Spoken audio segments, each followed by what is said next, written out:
أما بعد فأعوذ بالله من الشيطان الرجيم.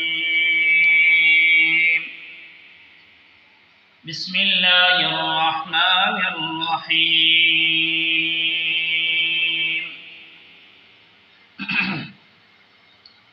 محمد رسول الله والذين معه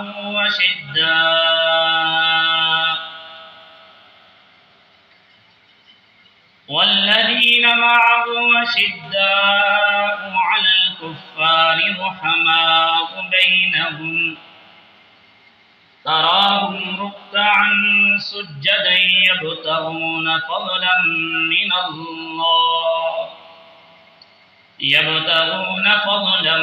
الله ورضوانا. وقال النبي صلى الله عليه وآله وسلم: لو كان بعدي نبي لكان عمر بن الخطاب رضي الله تعالى عنه، أو كما قال عليه الصلاة والسلام. وقال النبي صلى الله عليه وآله وسلم: عليكم بسنتي وسنة الخلفاء الراشدين المهديين، أو كما قال عليه الصلاة والسلام. آمنت بالله صدق الله مولانا العظيم. برادران اسلام، آج بروز جمعۃ المبارک ماہ ذی الحجہ کا اختتام ہے۔ اس ماہ مبارکہ میں بہت ساری عبادات ہوئی ہیں، اور گزشتہ جمعۃ المبارک پر سیرت سیدنا عثمان بن عفان رضی اللہ تعالیٰ عنہ کی سیرت اور ان کی شہادت کا بیان تھا۔ آج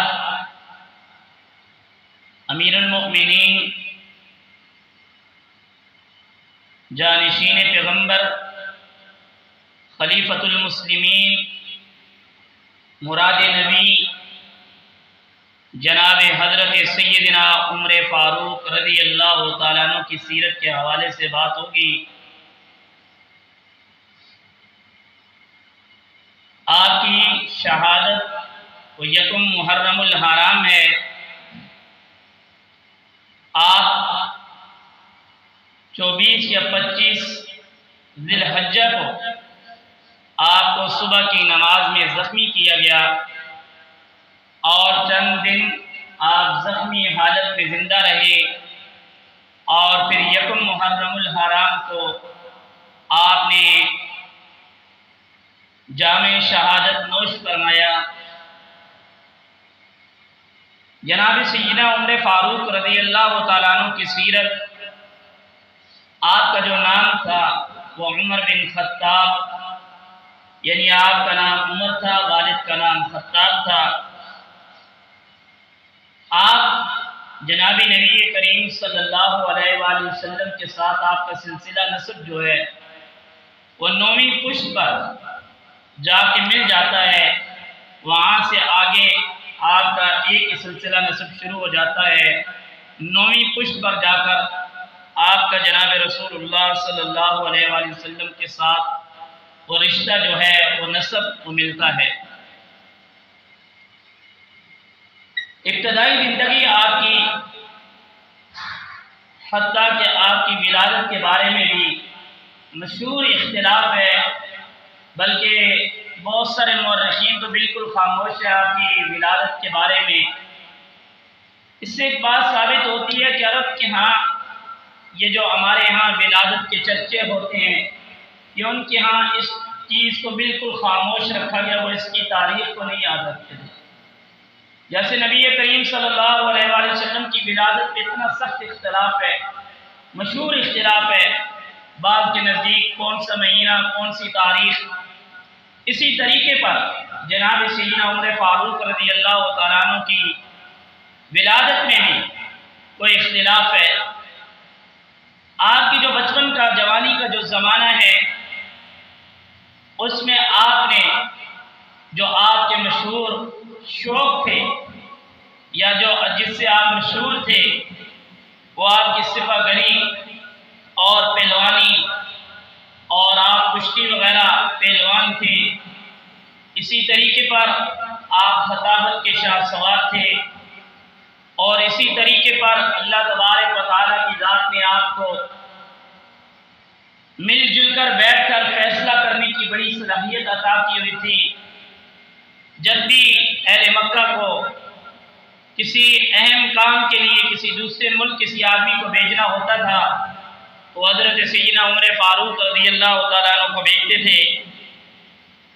اور اسی طریقے پر آپ کے اسلام لانے کی وجہ کیا ہوئی کہ جناب نبی کریم صلی اللہ علیہ وآلہ وسلم جب نبوت ملی تو آپ علی الاعلان تو نہیں، چھپ کر اسلام کی لوگوں کو دعوت دیتے رہے۔ دعوت جن لوگوں نے قبول کی، ایک ٹائم گزر گیا تو اللہ کے پاک پیغمبر صلی اللہ علیہ وآلہ وسلم نے اللہ تبارک و تعالیٰ کے آگے دعا کی، اللہم اعز الاسلام باحد الامرین، الہ العالمین اسلام کو عزت عطا فرما، اسلام کو طاقت عطا فرما، اللہ اسلام کو قوت عطا فرما۔ اسلام کو طاقت اور قوت کا کیا مطلب؟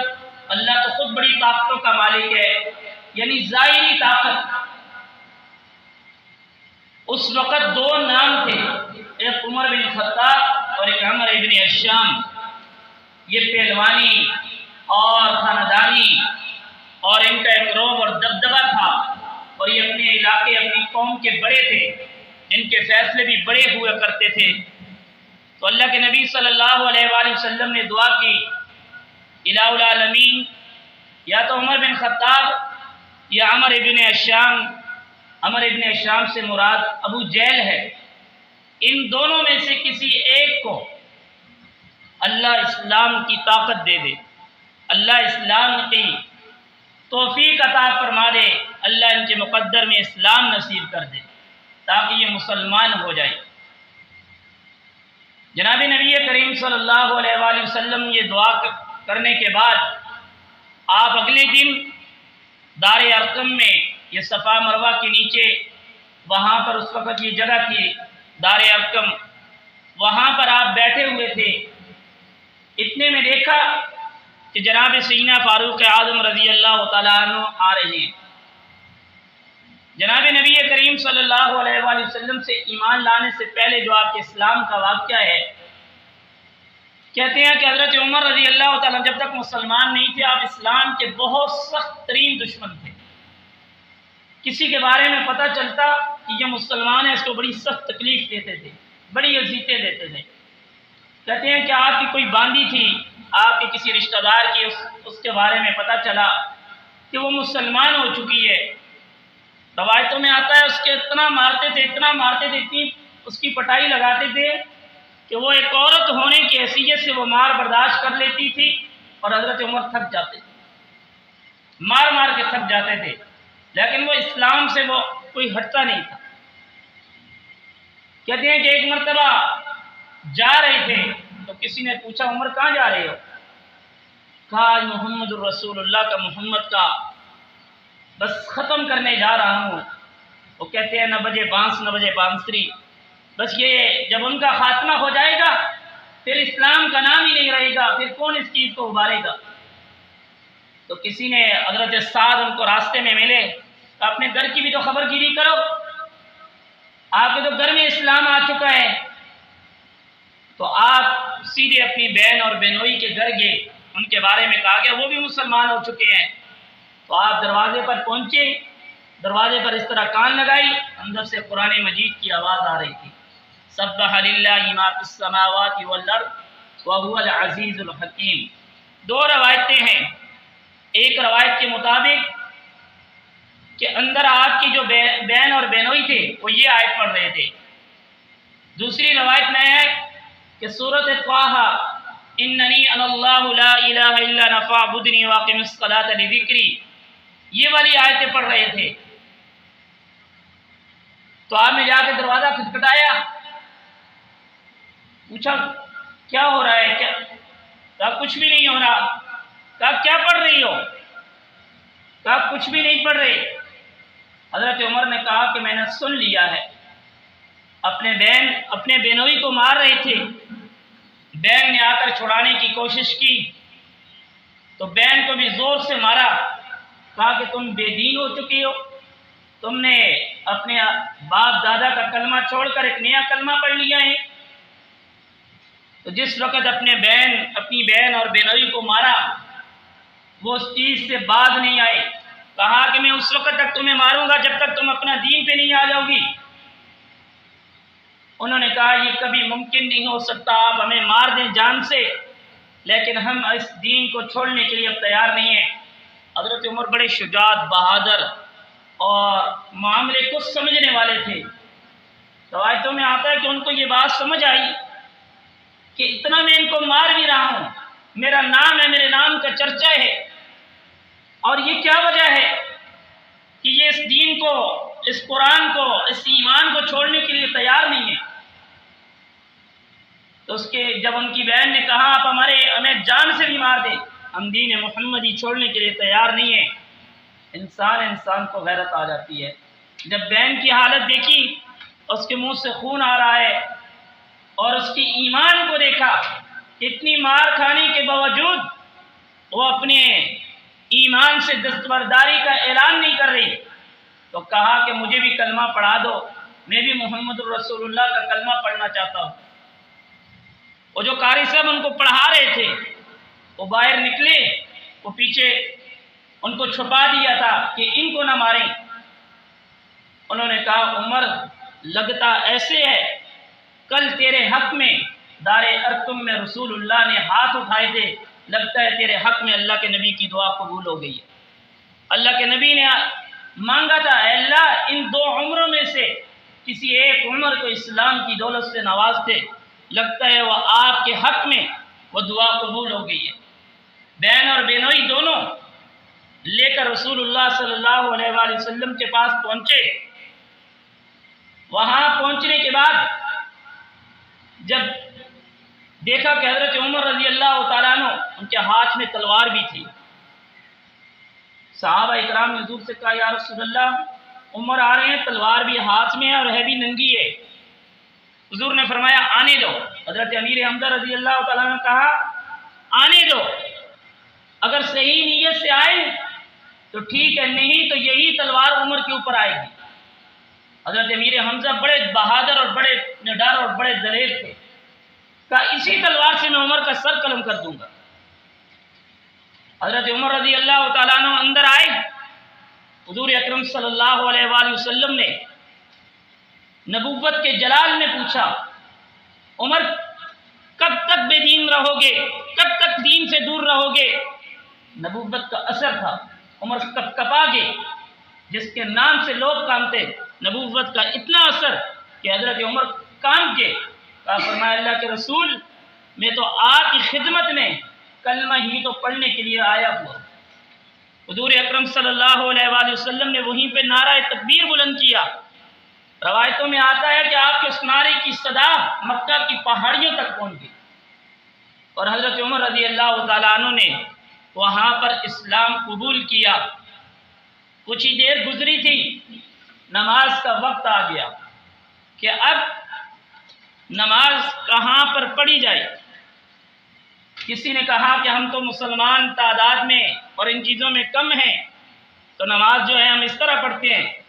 حضرت عمر رضی اللہ تعالیٰ عنہ نے کہا پھر اس کا کیا مطلب کہ عمر کا اسلام لانے کا مطلب ہی کیا کہ میں بھی ایمان لے آؤں اور مسلمان نماز بھی چھپ کر پڑھیں، پھر عمر کے ایمان کا فائدہ کچھ نہیں ہے، آج کے بعد نماز بھی بیت اللہ میں ہوگی۔ روایتوں میں آتا ہے ایک طرف خود کھڑے ہوگی کونے پہ، ایک طرف حضرت امیر حمزہ رضی اللہ تعالیٰ عنہ کو کھڑا کر دیا، اور فرمایا کوئی ہے جو ہمیں نماز سے روکنے کے لیے؟ بڑے بڑے سرداران قریش کھڑے تھے، ان کے ہاتھوں میں تلواریں پکڑی ہوئی تھی، لیکن کسی میں یہ ہمت نہیں ہوئی کہ حضرت عمر اور آپ کے ساتھ جو نماز پڑھ رہے تھے حضور اکرم صلی اللہ علیہ وآلہ وسلم ان کو روک سکے۔ یہ اسلام کے اندر جو پہلی نماز بیت اللہ شریف کے اندر پڑھی گئی وہ بھی آپ کے ہی ایمان لانے کے بعد ہوئی، اور جس وقت مسلمان وہاں پر مسلمانوں کے اوپر مشرکین مکہ کی طرف سے ظلم اور تشدد بہت زیادہ ہو چکا تھا، تو اللہ تبارک و تعالیٰ کی ذات نے جناب رسول اللہ صلی اللہ علیہ وآلہ وسلم کو اجازت دی کہ آپ فتح مکہ سے ہجرت فرما کے مدینہ طیبہ کی طرف چلے جائیں۔ تو آپ رضی اللہ تعالیٰ عنہ نے بھی حضور اکرم صلی اللہ علیہ وآلہ وسلم سے اجازت طلب کی کہ آپ مجھے اجازت دیجئے، تو حضور اکرم صلی اللہ علیہ وآلہ وسلم نے فرمایا عمر اپنے ساتھ بھی چند آدمیوں کو لے کر چلے جاؤ۔ حضرت عمر رضی اللہ تعالیٰ عنہ نے کہا ٹھیک ہے، بیت اللہ میں آئے اور بیت اللہ میں آ کر طواف کیا۔ طواف کرنے کے بعد مکہ میں یہ اعلان کیا اور مکہ کے لوگوں، عمر ہجرت کر کے مدینہ طیبہ جا رہا ہے، کسی میں اگر ہمت ہے تو عمر کا راستہ آ کر روک لے، میں اس کو مان جاؤں گا۔ روایتوں میں آتا ہے کسی آدمی میں ہمت نہیں تھی جو حضرت عمر رضی اللہ تعالیٰ عنہ کو روک سکے۔ اسلام کے اندر جو پہلی ہجرت حضرت عمر رضی اللہ تعالیٰ عنہ نے کی وہ دن کے وقت کی، اور ایک دلیرانہ بہادرانہ طریقے پر ہجرت کی، اور للکار کے کہا کہ اگر آپ میں سے کسی میں ہمت ہے تو حضرت عمر کا راستہ روک کر تو بتائے۔ اور وہاں سے آپ چلے گئے اور مدینہ طیبہ میں آپ نے پہنچ کر کے کچھ دن کے بعد جناب رسول اللہ صلی اللہ علیہ وآلہ وسلم وہاں پر تشریف لائے۔ آپ علیہ السلام کے ساتھ جو مہاجرین ہجرت کر کے مکہ سے مدینہ آئے اور جو انصار وہاں کے رہنے والے تھے ان کو انصار کہا گیا، ان دونوں کے درمیان بھائی چارہ موافقت قائم کی گئی کہ جو جس مقام کا ہے، جس مرتبے کا ہے، اس کے ساتھ اسی کو رکھا گیا۔ تو آپ علیہ السلام نے اسی موافقت کو قائم کرتے ہوئے اب حکم ہوا کہ نماز پڑھی جائے۔ کس طرح نماز پڑھی جائے، کیا طریقہ اختیار کیا جائے کہ مسلمان جو ہے وہ نماز آ کر جماعت کے ساتھ پڑھے۔ کسی نے کہا آگ جلائی جائے، کسی نے کہا کہ ڈول بجایا جائے، کسی نے کہا فلاں کام کیا جائے، کسی نے کہا فلاں۔ حضرت عمر رضی اللہ تعالیٰ عنہ نے کہا کہ نہیں، یہ تو جاہلیت کی باتیں ہیں، اب تو مسلمان ہیں، اس کے لیے یہ کام ہونا چاہیے کہ ایک آدمی کو مقرر کیا جائے، وہ وہاں پر منادی مقرر کیا جائے جو لوگوں کو اللہ کی طرف بلائے اور لوگ جمع ہو جائیں۔ حضور اکرم صلی اللہ علیہ وآلہ وسلم کو یہ رائے اتنی پسند آئی، آپ نے حضرت بلال حبشی رضی اللہ تعالیٰ عنہ کو اپنا مؤذن مقرر کر لیا، اور وہ سفر اور حضر کے اندر وہ حضور اکرم صلی اللہ علیہ وآلہ وسلم کے مؤذن تھے، وہ اذان دیتے تھے، لوگ وہاں پر جمع ہو جاتے تھے۔